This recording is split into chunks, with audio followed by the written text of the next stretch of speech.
Good morning, students. So we will continue the drowning, the topic drowning. So we have seen regarding the pathophysiology how this drowning can happen and which leads to cerebral hypoxia and brain injury, and the wet and dry is explained in the next slide how it is developing this dry drowning and how this is happening, this wet drowning. So when the water is entered, it is known as wet drowning. So next we can see the effects of drowning in different areas, like pulmonary effects.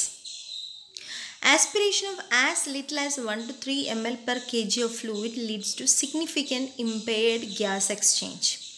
So even a small amount of water or any liquid can lead to changes in the gas exchange. So fluid induced bronchospasm can be the pulmonary hypertension secondary to inflammatory mediator release, occlusion of bronchi, pneumonia, abscess formation, inflammatory damage to alveolar capillary membranes. So these are some of the effects in pulmonary area. So even a 1 to 3 ml per kg water or fluid can cause severe impairments in gas exchange. Next is the central nervous system effects. 2 minutes after immersion, a child will lose consciousness. Irreversible brain damage usually occur after 4 to 6 minutes. So within 2 minutes, child may go for unconsciousness, and if it is continued for 4 to 6 minutes, child will be getting irreversible brain changes. Brain damage can occur. So the minutes or the seconds are very important in doing first aid and other measures in drowning and a child or victim of a drowning.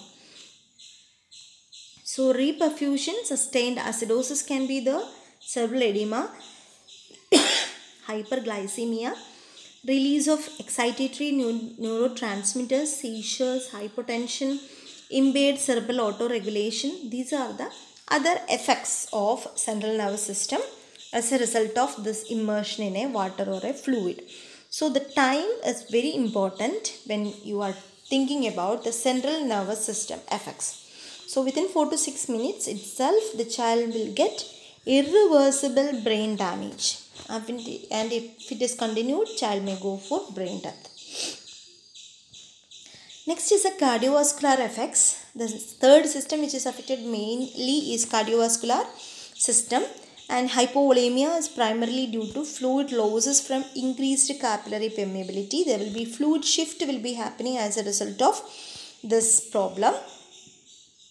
Next is myocardial dysfunction may result from ventricular dysrhythmias, pulseless electrical activity, asystole due to hypoxemia, hypothermia, then acidosis, electrolyte abnormalities, and in addition hypoxemia may directly damage the myocardium, decreasing cardiac output. So these are some of the effect of cardiovascular system. Mainly what happens is myocardial dysfunction, and there will be fluid shift will be happening, and the child will go for cardiac arrest because of these all effect. That is a cardiovascular system.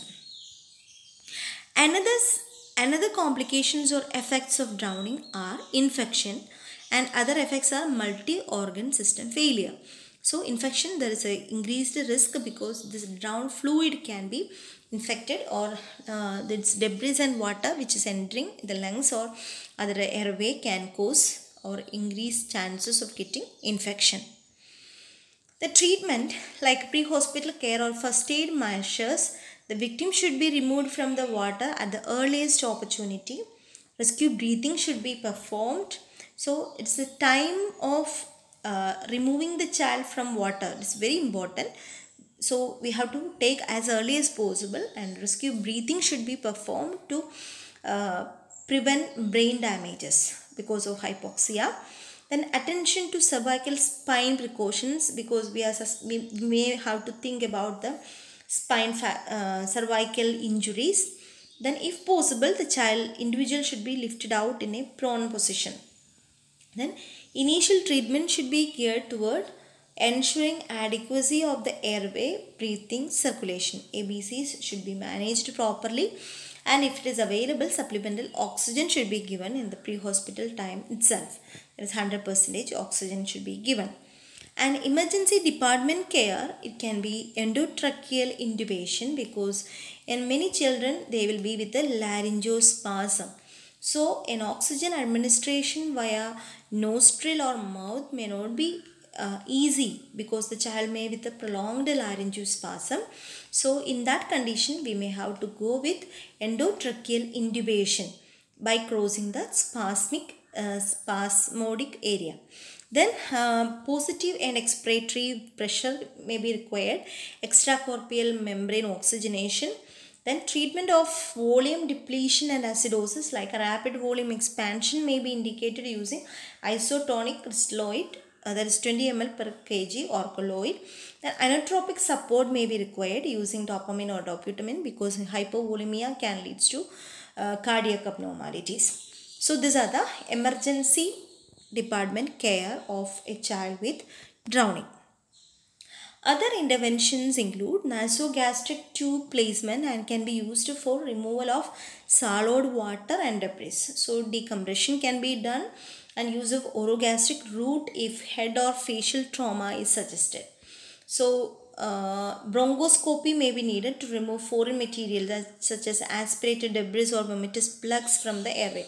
So if a large amount of debris has entered the airway, there's requirement of bronchoscopy.